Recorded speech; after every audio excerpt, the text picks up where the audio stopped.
أعوذ بالله من الشيطان الرجيم بسم الله الرحمن الرحيم إن الحمد لله نحمده ونستعينه ونستغفره ونعوذ بالله من شرور أنفسنا ومن سيئات أعمالنا من يهده الله فلا مضل له ومن يضلله فلا هادي له وأشهد أن لا إله إلا الله وحده لا شريك له وأشهد أن محمدا عبده ورسوله أما بعد ரப்பி ஷ்ரஹ்லி சத்ரி வயசிர்லி அம்ரி வஹ்லுல் உக்தத்தம் மின் லிசானி யஃப்கஹு கௌலி. அல்லாஹுவின் நல்லடியார்கள் அனைவரின் மீதும் அல்லாஹுவின் சாந்தியும் சமாதானமும் என்றென்றும் எப்போதும் நிலவட்டுமாக. அஸ்ஸலாமு அலைக்கும் வரஹ்மத்துல்லாஹி வபரகாத்துஹு. அல்ஹம்துலில்லாஹ். இன்னைக்கு நம்ம என்ன தலைப்பை பற்றி பார்க்க போகிறோன்னா, அதாவது இந்த உலகத்தில் நம்ம எல்லாரும் வாழ்கிறோம், நம்ம சாப்பிட்றோம், தூங்குகிறோம், முழிக்கிறோம், நம்ம உழைக்கிறோம். இதுக்கெல்லாம் பின்னாடி நம்ம ஏதாவது ஒன்று சாதிக்கணும் அப்படிங்கிற நினைப்பு எல்லார் மனசுலையும் இருக்குது. சாதிக்கணுமோ இல்லையோ நம்மளை சாதனையாளர்கள்னு யாராவது ஒருத்தர் சொல்லணும், நம்ம வெற்றியாளர்கள்னு சொல்லணும், நீங்கள் தான் பெஸ்ட்டு அப்படின்னு சொல்லணும் அப்படிங்கிற நினைப்பு நம்மளுடைய மனசில் எல்லார் மனசுலையுமே இருக்குது. ஆனால் அது எல்லாம் நடக்குதா அப்படின்னு கேட்டால் இல்லை. நிறைய பேர் ஆசைப்படலாம், தான் ஆகலைனாலும் தம் பிள்ளையாவது ஆகணும் அப்படின்னு ஆசைப்படலாம். ஆனால் நிறையா பேர் வாழ்க்கை வந்து ஒரு சராசரி வாழ்க்கையாக தான் போய்கிட்டு இருக்கு. நிறையா பேர் வந்து ஆஹா இவங்க வெற்றியாளர்கள் அப்படின்னு மற்றவங்களால பாராட்டவோ புகழவோ படுறது கிடையாது. சூரா ஆல இம்ரான்ல 104வது வசனத்தில் அல்லாஹ் தஆலா என்ன சொல்லி காட்டுறான்? வல் தகும் மின்கும் உம்மத்துன் யதுஊன இலல் கைரி வயஅமுரூன பில் மஅரூஃபி வயன்ஹவுன அனில் முன்கர் வ உலாயிக ஹுமுல் முஃப்லிஹூன். நன்மையின் பக்கம் அழைப்பவர்களாகவும் நல்லதை கொண்டு ஏவுபவர்களாகவும் தீயதிலிருந்து விலக்குபவர்களாகவும் உங்களிலிருந்து ஒரு கூட்டத்தார் இருக்கட்டும், இன்னும் அவர்களே வெற்றி பெற்றவர்கள். அல்லாஹ் தஆலா எவ்வளோ அழகா சொல்றான் பார்த்தீங்களா? அதாவது யார் நன்மையை ஏவி தீமையை தடுக்கிறார்களோ அவர்கள் வெற்றி அடைந்து விட்டார்கள்னு சொல்றான் அல்லாஹ் தஆலா. இந்த மாதிரி ஒரு கூட்டம் உங்ககிட்ட இருக்கட்டும்னு சொல்றான். நீங்க வந்து கண்டிப்பா ஒரு வெற்றியாளர் கூட்டம் இந்த உலகத்துல இருக்கணும். அவங்க எப்படி இருப்பாங்களாம்? நன்மையை ஏவி தீமையை தடுப்பாங்க. அது மட்டும் இல்லை, அதே அத்தியாயத்தில் இன்னொரு வசனத்தில் அல்லாஹ் தஆலா என்ன சொல்கிறான்னா, 110வது வசனத்தில் குந்தும் கைர உம்மத்தின் உஹ்ரிஜத் லின்னாசி தஅமுரூன பில் மஅரூஃபி வ தன்ஹவுன அனில் முன்கர் வ துமினூன பில்லாஹ். மனிதர்களுக்காக தோற்றுவிக்கப்பட்ட சமுதாயத்தில் சிறந்த சமுதாயமாக நீங்கள் இருக்கிறீர்கள், ஏனெனில் நீங்கள் நல்லதை செய்ய ஏவுகிறீர்கள், தீயதை விட்டும் விலக்குகிறீர்கள். அதாவது ஒரே ஒரு கேரக்டர் தான். அந்த கேரக்டர் அல்லாஹ் தஆலா என்ன சொல்கிறான்? அவங்க தான் வெற்றியாளர்கள், அவங்க தான் சிறந்தவங்க. இந்த மனித சமுதாயத்திலே ஆரம்பத்துலேருந்து கடைசி வரைக்கும் இருக்கவங்களையே யார் நன்மையை கொண்டு ஏவி தீயதை விட்டு தடுக்கிறாங்களோ அவங்க தான் சிறந்தவங்க. நம்ம இதை என்னன்னா, இதை 2 விஷயமா எடுத்துக்கிறது தான் இப்போ ரொம்ப தப்பாக ஆயிடுச்சு. அதாவது நன்மையை ஏவுவாங்க நிறைய பேர். ஏன்னா நன்மையை ஏவும் போது நிறைய பிரச்சனைகள் வராது, அதாவது ஸ்மூத்தாக போகும். நம்ம வந்து சேஃபர் ஜோனில் இருப்போம். ஏன்னா நன்மையை ஏவுறதுனால யாரும் நம்மளை அடிக்க போகிறது கிடையாது. அதாவது நன்மையான விஷயங்களை மட்டும் சொல்லுவோம், தொழுவுங்க, நோன்பு வைங்க, ஜக்காத்து கொடுங்க இப்படின்னு நன்மையான விஷயங்களை ஏவுவோம். அப்படி ஏவும் போது அதை கேட்குறவங்க என்ன பண்ணுவாங்க? சில நேரங்களில் அதை செய்வாங்க, சில நேரம் அப்படியே அதை கடந்து போயிடுவாங்க. அவங்கள யாரும் வந்து நல்லதை சொல்கிறவங்கள வந்து யாரும் அடிக்க போகிறது கிடையாது. ஆனால் எப்போ நம்ம தீயதை விலக்கணும் அப்படின்னு சொல்லி போகிறோமோ, அந்த தீயதை விலக்கணும்னு சொல்லும் போதே என்ன ஆயிடுதுன்னா பிரச்சனைகள் ஸ்டார்ட் ஆயிடுது. அதனால யாருமே அதை விரும்புறது கிடையாது. முதல்ல நல்லதை செய்யறதே ஒரு கஷ்டமான விஷயம். நல்லது செய்யறவங்க கூட அந்த நன்மையை மற்றவங்களுக்கு ஏவுறது அதை விட கஷ்டமான விஷயம். அது மட்டும் இல்லாம தீமையும் தடுக்கிறவங்க அப்படின்னு பார்த்தோம்னா நம்மள ரொம்ப சொற்பமானவங்க தான். அதாவது 100ல் 10% பேர் தான் இந்த 2 விஷயத்தையுமே சேர்த்து செய்யறவங்களா இருக்காங்க. மற்ற பேர் எல்லாமே என்ன பண்றாங்க? ஒன்று அவங்கவுங்க வேலையை பார்க்குறவங்களா இருக்காங்க, இல்லை அப்படி நன்மை செய்யணும்னு நினைச்சாலும் நல்லதை மட்டும் அவங்க ஏவக்கூடியவங்களா இருக்காங்க. இப்போ இந்த மாதிரி இருக்கக்கூடாது, 2 விஷயத்தையும் சேர்த்து செய்யணும்னு தான் அல்லாஹ் தஆலா இங்கே சொல்கிறான். இதே தான் நபிகள் நாயகம் ஸல்லல்லாஹு அலைஹி வஸல்லம் அவங்களும் தன்னுடைய பொன்மொழியில் என்ன சொல்கிறாங்க? அதாவது யார் ஒருவர் தீயதை பார்க்குறாங்களோ அவங்க வந்து முதல்ல தங்களுடைய கையால் தடுக்கட்டும், இல்லைன்னா தங்களுடைய நாவால் தடுக்கட்டும், அப்படியும் இல்லையா அவங்க மனதால் வெறுத்து ஒதுக்கட்டும். இதை வந்து நம்மள நிறைய பேர் தப்பாக புரிஞ்சுக்கிட்டு இருக்கோம். இதில் நபிகள் நாயகம் ஸல்லல்லாஹு அலைஹி வஸல்லம் அவங்க யுகையிருஹு அப்படிங்கிற வார்த்தையை சொல்கிறாங்க. இதுக்கு வந்து தடுக்கட்டும்ங்கிறது அர்த்தம் கிடையாது, மாற்றட்டும் அப்படிங்கிறது தான் அதோடைய உண்மையான அர்த்தமாக இருக்குது. அதாவது வெறும் தடுக்கிறதுனால ஒரு தீமை வந்து ஒளிஞ்சிட போகிறது கிடையாது. இப்போ நம்மளே பார்க்கலாம், இந்த பக்கம் பார்த்தோன்னா எப்படி ஏவுறது மட்டும் சில பேர் வந்து என்ன சொல்கிறாங்க, வலியுறுத்தி சொல்கிறாங்களோ, அதே மாதிரி சில பேர் என்ன பண்ணுறாங்க, தடுக்கிறதுல ரொம்ப மும்முரம் காட்டுறாங்க. இதை பண்ணாத, அதை பண்ணாத, இப்படி செய்யக்கூடாது, அப்படி செய்யக்கூடாது. அப்போ எப்படி செய்யணும், அப்போ எப்படி இருக்கணும், அதையும் சொல்லி கொடுக்கணும் இல்லையா?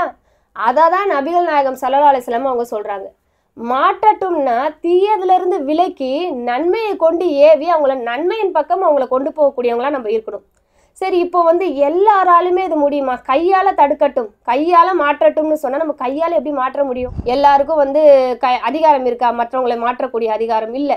நம்ம ஒரு அரசனாக இருந்தால் நம்ம கீழே இருக்க மக்கள் தவறு செய்யும்போது நம்மளால் அவங்கள தண்டிக்க முடியும், கண்டிக்க முடியும், நம்மளால் மாற்ற முடியும். ஆனால் இன்னைக்கு இருக்க சூழ்நிலையில் நம்ம வந்து அதிகாரம் பெற்றவர்களாக இல்லை. ஆனால் ஒவ்வொரு குடிமகனும் அவனுடைய வீட்டுக்கு அதிகாரம் பெற்றவனாக தான் இருக்கான். இப்போ ஒரு வீட்டில் ஒரு டிவி ஓடுது, அவங்க எல்லாரும் பார்த்துக்கிட்டு இருக்காங்க. பார்த்துக்கிட்டு இருக்கும்போது என்ன ஆகுது, நம்ம போகும்போது தப்புன்னு நம்மளுக்கு தெரியுது. தப்புன்னு தெரியும் போது அதை ஆஃப் பண்ணலாம் டக்குன்னு நம்மளால, இல்லையா?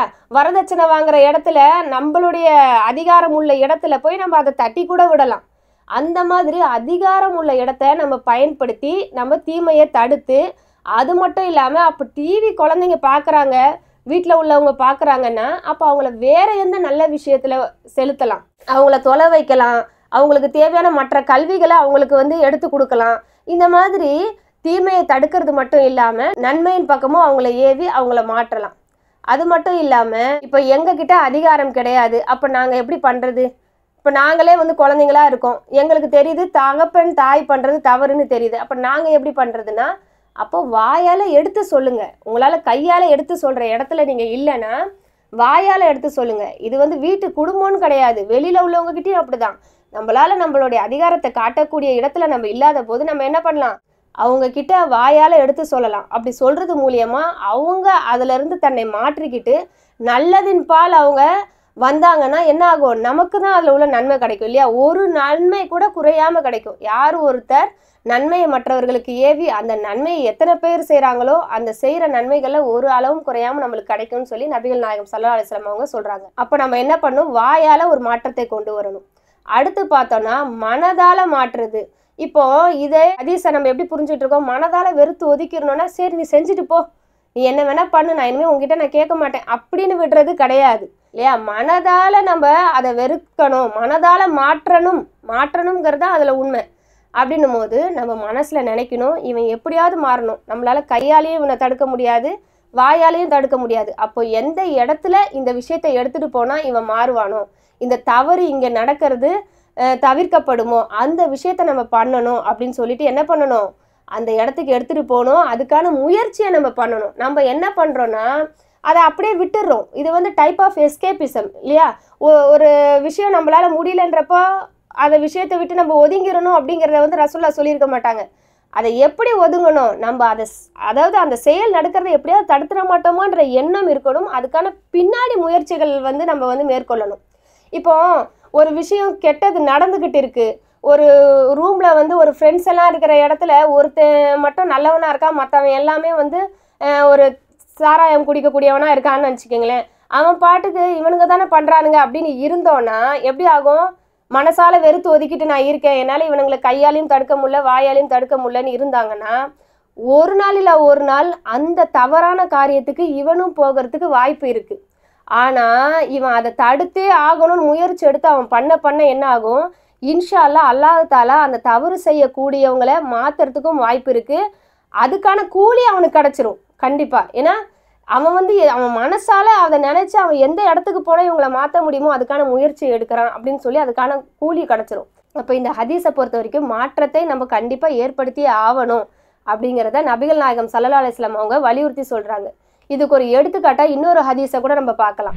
அதாவது நபிகள் நாயகம் ஸல்லல்லாஹு அலைஹி வஸல்லம் அவங்க என்ன சொல்கிறாங்கன்னா, அல்லாஹ்வின் வரம்புகளுக்கு கட்டுப்பட்டு நடப்பவனுக்கும் அதை மீறி நடக்கிறவனுக்கும் ஒரு ஓமையை சொல்கிறேன் ஒரு சமுதாயத்துன்னு சொல்லி சொல்கிறாங்க. அப்போ ஒரு எடுத்துக்காட்டாக என்ன சொல்கிறாங்கன்னா, சில மனுஷங்க கப்பலில் போய்கிட்டு இருக்காங்க, அதில் கீழ் அடுக்குலையும் மேல் அடுக்குலையும் சில பேர் இருக்கிறாங்க, கொஞ்சம் ஆளுங்க இருக்காங்க. அப்போ என்ன பண்ணுறாங்க, கீழ் அடுக்கில் உள்ளவங்க மேல் அடுக்கில் வந்து தண்ணி எடுக்கிறாங்க. ஏன்னா தண்ணி அங்கே தான் இருக்குதுன்னு வந்து எடுத்துகிட்டு போகிறாங்க.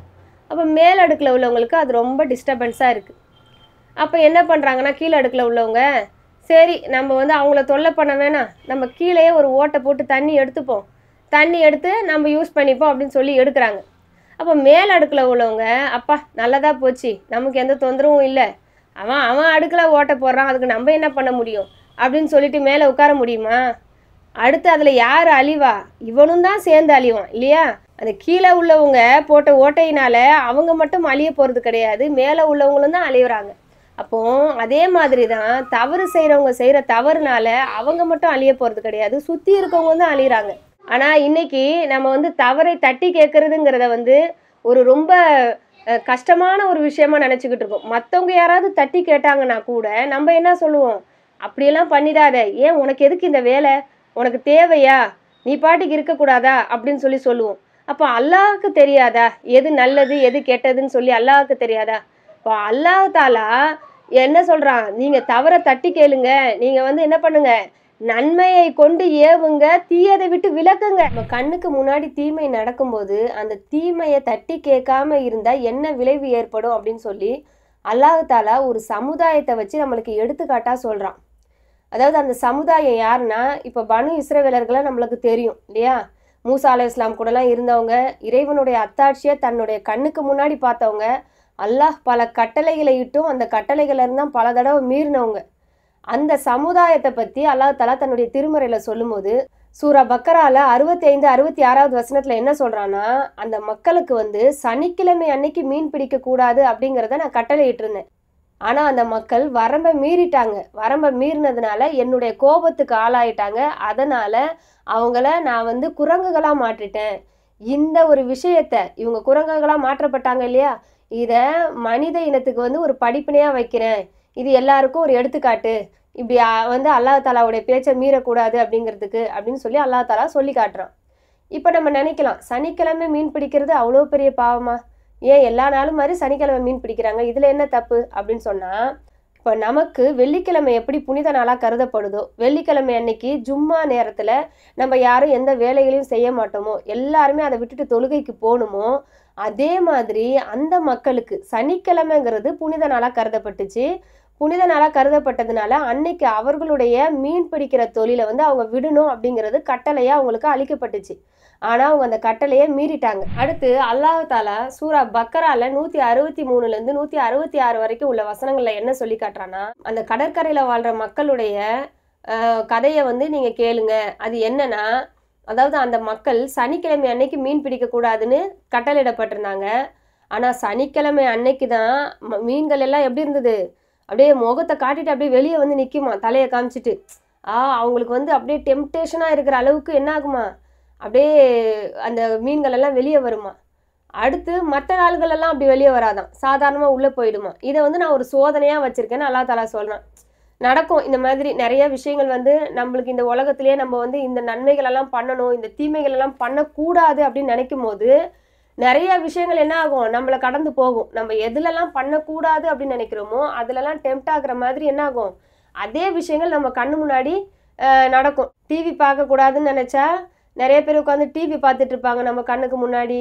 இந்த மாதிரி பல விஷயங்கள், கெட்ட பழக்கம் இல்லாதவங்களுக்கு கெட்ட பழக்கம் இருக்கிறவங்களாம் வந்து நேரில் நிற்பாங்க.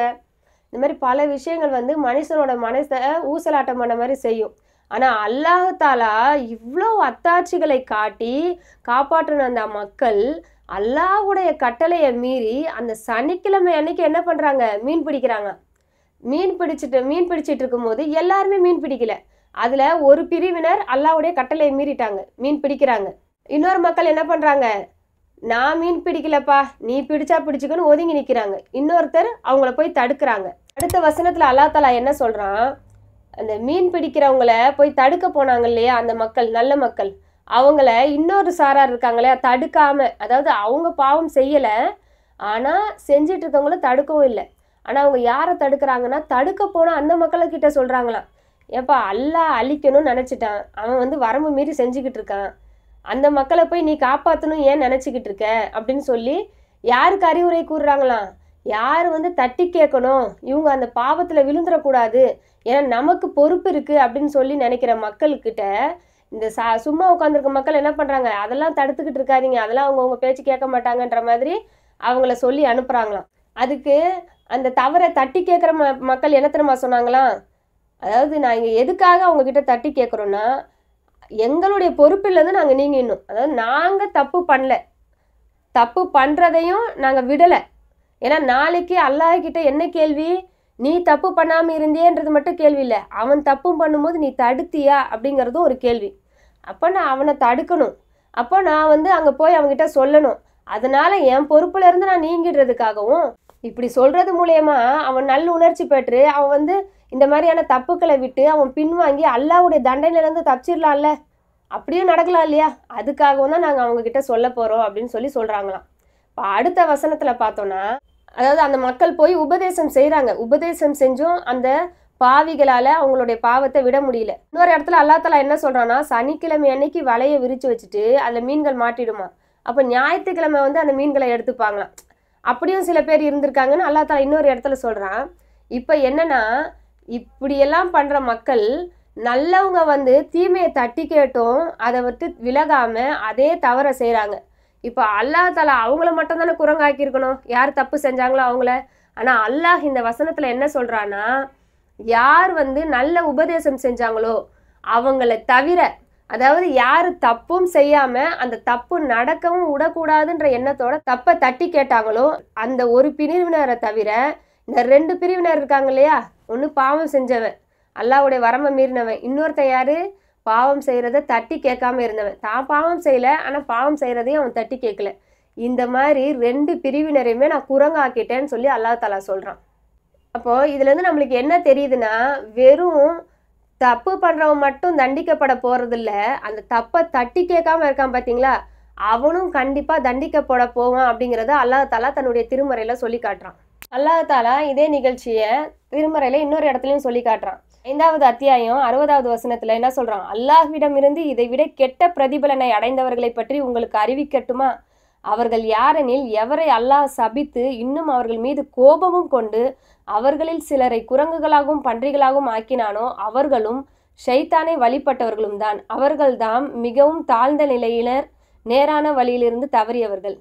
அதாவது அல்லாஹ் தஆலா இதில் என்ன சொல்லி காட்டுறான்னா, இந்த விஷயத்தை பண்ணவங்க ரொம்ப ஒரு தாழ்ந்தவங்க, இவங்க அல்லாஹ்வுடைய கோபத்தையும் சாபத்தையும் வாங்கிக்கிட்டவங்க. யாரு, தப்பு பண்ணவங்கள தட்டி கேட்காதவங்க. இந்த மாதிரி மனிதங்களாக தான் நான் குரங்குகளாக மாற்றினேன்னு சொல்லி அல்லாஹ் தஆலா சொல்கிறான். இன்னும் பன்றிகளாகவும் சொல்கிறான். இதே மாதிரி மற்ற சமுதாயத்தையும் அந்த மாதிரியும் அழிச்சிருக்கலாம், இதே மாதிரி இருந்த சமுதாயத்தை. இப்போ என்னன்னா, இங்கே குரங்குகளை ஆக்கிட்டேன் அப்படின்னு சொல்கிறது தீமையை தட்டி கேட்காதவங்க அப்படின்னு நினைக்கும் போது, அப்போ நம்ம எந்த அளவுக்கு இந்த விஷயத்தில் ரொம்ப ஜாக்கிரதையாக இருக்கணும் இல்லையா.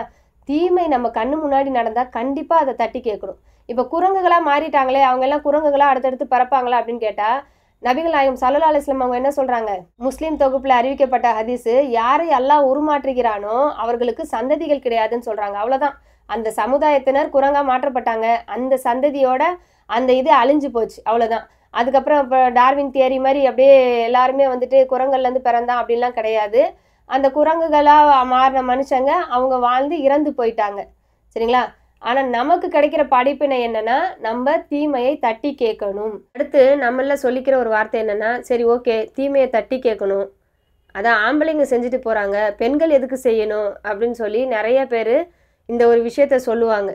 பெண்கள் எதாவது மற்றவங்க கிட்ட இப்படி பண்ணக்கூடாது அப்படி பண்ணக்கூடாதுன்னு போய் சொல்ல ஆரம்பித்தாங்கன்னா, இதெல்லாம் பொம்பளைங்களுக்கு தேவையா, நீங்கள் ஏதோ தாவா செஞ்சீங்களா, நல்ல விஷயத்தை எடுத்து சொன்னீங்களா, தொழுதீங்களா, இபாதத் செஞ்சீங்களா, அதோட நிறுத்திக்க வேண்டியதானே அப்படின்னு சொல்லுவாங்க. ஆனால் அல்லாஹ் தஆலா தன்னுடைய திருமறையில் என்ன சொல்லி காட்டுறான்னு பாருங்க.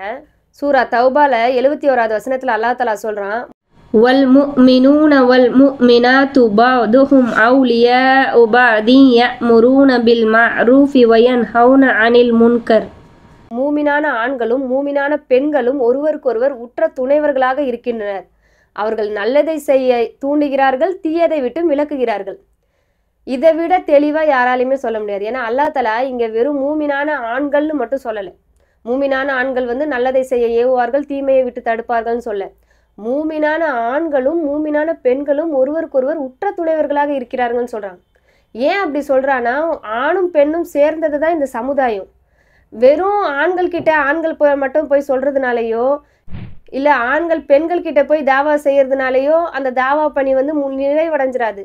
நிறைய விஷயங்கள் பெண்கள் கிட்ட சொல்ற பணியும் இருக்கு, ஏன் பெண்கள் ஆண்கள் கிட்டயே சொல்ற பணியும் இருக்கு. அதாவது தனிமை இல்லாம ஒரு சபையில வச்சு சொல்லும் போது எதுவுமே தவறாகாது அப்படின்றதை இந்த வசனம் தெளிவா சொல்லுது. அதுக்கு மேல ஒரு ஆணுக்கும் பெண்ணுக்கும் உள்ள ஒரு நட்பை எந்த அளவுக்கு அழகா இந்த வசனம் எடுத்து சொல்லுது பாருங்க. இப்போ சஹாபிய பெண்கள்லாம் இந்த மாதிரி நினைச்சிருந்தாங்கன்னா, நம்ம ஏன் வந்து தீமையை தடுக்கணும், நம்ம ஏன் நல்லதை எடுத்து சொல்லணும்னு சொல்லி ஒதுங்கி இருந்தாங்கன்னா, இன்னைக்கு இந்த அளவுக்கு மார்க்கம் வந்து நம்ம எல்லார் கையிலையுமே வந்து சேர்ந்துருக்குமா? அந்த பெண்களுடைய துணிவு எப்படி இருந்ததுன்னா ஒரு ஆண்களுக்கு சமமா இருந்துச்சு. அதாவது எந்தெந்த விஷயங்கள்ல கட்டுப்பட்டு நடக்கணுமோ, அவங்களுடைய பார்வையை தாழ்த்தி கொள்ளணுமோ, வெட்கத்தலங்களை பாதுகாக்கணுமோ, அந்த விஷயத்துல கரெக்டா இருந்துக்கிட்டு மற்றபடி ஆண்களுக்கு நிகரா பெண்களும் தாவா செய்யலாம். அல்ஹம்துலில்லாஹ். இப்போ மூமின்களை பத்தி பார்த்தோம். மூமினான ஆண்களையும் பெண்களையும் பத்தி அல்லாஹ் தஆலா திருமறையில எப்படி சொல்லியிருக்கான்னு சொல்லி. அடுத்து நயவஞ்சகத்தன்மையுடைய பெண்கள் நயவஞ்சகத்தன்மையுடைய ஆண்களையும் பத்தி அல்லாஹ் தஆலா சொல்றான். சூரா தௌபால என்ன சொல்றான்னா 67வது வசனத்துல, அல் முனாஃபிகூன வல் முனாஃபிகாத்து பஅதுஹும் மின் பஅதி யஅமுரூன பில் முன்கரி வ யன்ஹவுன அனில் மஅரூஃப். நயவஞ்சர்களான ஆண்களும் நயவஞ்சர்களான பெண்களும் அவர்களில் சிலர் சிலரை சேர்ந்தவர்கள், அவர்கள் பாவங்களை தூண்டி நன்மைகளை தடுப்பார்கள். அதாவது பாருங்களேன், எப்படி அந்த இடத்துலையும் ஆணையும் பெண்ணையும் ஒன்று சேர்த்து சொன்னானோ இங்கேயும் எப்படி சொல்றான், ஆணையும் பெண்ணையும் ஒன்று சேர்த்து தான் சொல்றோம். ஏன்னா இன்னைக்கு தீமை பரவுதுன்னு நினைச்சுக்கோங்களேன். அந்த தீமை பரவுறதுல நம்ம ஏதாவது பெண்களுக்கு விதிவிலக்கு சொல்றாமா? அதை ஆண்கள் மட்டும் விளக்கலாம்னு சொல்லி பெண்களும் தான் சேர்ந்து செய்யறாங்க. அதுல பெண்களுக்கும் தான் பங்கு இருக்கு. அதே மாதிரி நன்மையை தடுக்கிற விஷயங்கள்லையும் பெண்களுடைய பங்கும் இருக்கு, அதே மாதிரி ஆண்களோட பங்கும் இருக்கு. அப்ப ரெண்டு பேருமே சமம் தான் அப்படிங்கிறத இஸ்லாம் வந்து எவ்வளவு ஸ்ட்ராங்கா சொல்லுது பாருங்க. இந்த மாதிரி நயவஞ்சக போக்கூட இருக்காதீங்க. அதாவது நல்லது அப்படின்னு சொல்லிட்டு விடுறது, ஆனா அதை அவங்களே பண்ணாம இருப்பாங்க இல்லையா, சொல்றதுக்கு மாற்றமா செய்வாங்க, இல்லைன்னா அவங்களுடைய பேச்சு ஒரு மாதிரி இருக்கும், நடவடிக்கைகள் வேற மாதிரி இருக்கும், இல்லைன்னா அவங்க நன்மை செய்யவே தூண்ட மாட்டாங்க, தீமையை தான் தூண்டுவாங்க டைரக்டாவே. அதே மாதிரி நல்லதை செய்யறதுலேருந்து தடுப்பாங்க. இந்த மாதிரியான பெண்களும் ஆண்களும் ஒருத்தரை சேர்ந்தவங்க, இவங்க நல்ல விஷயம் செய்ய மாட்டாங்க அப்படின்னு சொல்லி அல்லாஹ் தஆலா தன்னுடைய திருமறையில எடுத்து சொல்றான். அப்போ இதுலேருந்து என்ன தெரியுதுன்னா, நன்மையான காரியங்களை செய்ய வைக்கிறதும் தீமையான காரியங்களிலிருந்து தடுக்க வைக்கிறதும் ஆண்கள் மீதும் பெண்கள் மீதும் கடமையான ஒரு விஷயம் அப்படிங்கிறது நல்லா தெரியுது. அதை தான் நபிகள் நாயகம் ஸல்லல்லாஹு அலைஹி வஸல்லம் அவங்க என்ன சொல்றாங்கன்னா, ஒரு அநியாயக்காரனை பார்க்கும்போது அவனுடைய அநியாயத்திலிருந்து அவனை தடுக்காவிட்டால் அல்லாஹ் தரும் தண்டனை வந்து மற்ற எல்லாருக்கும் சேர்த்து பொதுவாக்குற நிலை கூட ஏற்பட்டு விடலாம் அப்படின்னு சொல்றாங்க. அதாவது ஒரு மனுஷன் நம்ம முன்னாடி தப்பு செஞ்சுக்கிட்டு இருக்கான், அதை நம்ம தடுக்காம இருந்தோம்னா அந்த தவறுகளுக்குள்ள நம்ம சீக்கிரமா போயிடுவோம். சரிங்களா? அதை தான் இப்போ சொல்றாங்க. ஒருத்தர் சுமையை இன்னொருத்தர் சுமக்க போறதில்ல. அதனால நபிகள் நாயகம் ஸல்லல்லாஹு அலைஹி வஸல்லம் அவங்க வந்து அவன் செஞ்ச தப்புக்கு நீ தண்டனை அனுபவிப்பேன்னு சொல்ல வரல.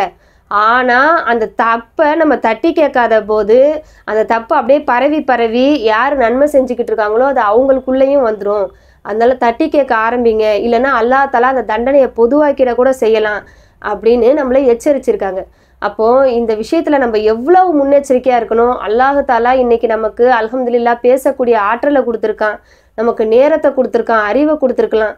இதெல்லாம் நல்லபடியா பயன்படுத்தி எது நன்மை எது தீமைன்னு நல்லா ஆராய்ஞ்சு நம்மளும் அதை கடைபிடித்து, அதாவது நம்ம கடைபிடிக்காம மற்றவங்களுக்கு சொல்லக்கூடாது, நம்ம அந்த விஷயத்தை நம்மளுடைய நஃப்ஸுக்கு தடுத்துக்காம மற்றவங்க நஃப்ஸை தடுக்கிறதுக்கு நம்ம முயற்சி செய்யக்கூடாது. முதல்ல நம்மளுக்கு கட்டுப்பாடை ஏற்படுத்திக்கணும், நம்ம நன்மையை செய்ய நம்ம நாடணும். இது ரெண்டுத்தையும் பண்ணிக்கிட்டு இருக்கும் போதே இந்த விஷயத்தையும் செய்யணும். சரிங்களா? ஒரு பெரிய விஷயத்த செஞ்சுட்டு தான் அடுத்தவங்களுக்கு வந்து நம்ம நன்மையை ஏவணும் தீமையை தடுக்கணும் இல்லை. ஒரு சிறு விஷயம் நம்ம கிட்ட நல்லது இருந்தா கூட அந்த விஷயங்களும் மற்றவங்க கிட்ட ஏவலாம். ஒரு சிறு விஷயத்துல நம்ம அந்த தீமை செய்யாம இருந்தா கூட அந்த தீமையை நீங்க தவிர்த்துக்கங்கன்னு மற்றவங்க கிட்ட ஏவலாம். ஆனா எல்லாத்துக்குமே ஒரு வரையறை இருக்கு. ஏன்னா இன்னைக்கு நான் நன்மையை நாடுறேன் தீமையை தடுக்கிறேன்னு சொல்லிட்டு நம்ம பாட்டுக்கு ரொம்ப ஃபோர்ஸா போய் அவங்க கிட்ட பேசக்கூடாது. சரிங்களா? எல்லாத்துக்குமே ஒரு வரைமுறை இருக்கு. எல்லா மனிதர்களும் வேற வேற மாதிரி இருப்பாங்க, வேற வேற மாதிரி பலகீனங்கள்ல இருப்பாங்க, அவங்க செய்யற தவறுகள் வேற வேற மாதிரி இருக்கும். சரிங்களா? அதோடைய தரங்கள் வேற வேற மாதிரி இருக்கும். நம்ம பாட்டுக்கு போய் நம்ம சொல்லணும்னு சொல்லிட்டு சொல்லி பிரச்சனைகளை ஏற்படுத்திடக்கூடாது. வெற்றியாளர்கள் அப்படிங்கிற பேரு சும்மா வந்துடாது. வெற்றியாளர்கள்ன்ற பேர் எப்படி கிடைக்கும்? கஷ்டப்பட்டாதான் கிடைக்கும். மனிதர்களுக்கு ஏற்ற மாதிரி அவங்களுக்கு வந்து நல்ல விதமா நம்ம சொல்லணும். இந்த உலகத்திலேயே நம்ம வந்து ஒரு சாதாரண வெற்றியாளர்னு பேர் வாங்குறதுக்கு எவ்வளோ கஷ்டப்படுறோம் இல்லையா? அதுக்காக உழைக்கிறோம். அப்போ மறுமைக்கான வெற்றியாளர்கள்னு அல்லாஹ் தாலாவே நமக்கு சர்டிஃபிகேட் தரான்னு சொன்னால் அந்த சர்டிஃபிகேட்டை வாங்குறதுக்கு நம்ம கஷ்டப்படாமல் வருமா அது? அப்போது மனிதர்களுக்கு எடுத்து வைக்கும் போது எடுத்து வைக்கிற முறைன்னு ஒன்று இருக்குது. இன்ஷா அல்லாஹ் அதை அடுத்த பயானில் பார்க்கலாம். அல்லாஹ் தாலா நம் அனைவர்களையும் நன்மைகளை செய்து தீமையை தவிர்த்து கொள்ளும் மக்களாகவும் நன்மையை ஏவி தீமையிலிருந்து தடுக்கும் மக்களாகவும் ஆக்கி அருள் புரிவானாக. வாஹிர் தவானா அனில் ஹம்துலில்லாஹி ரப்பில் ஆலமீன். அஸ்ஸலாமு அலைக்கும் வரஹ்மத்துல்லாஹி வபரகாத்துஹு.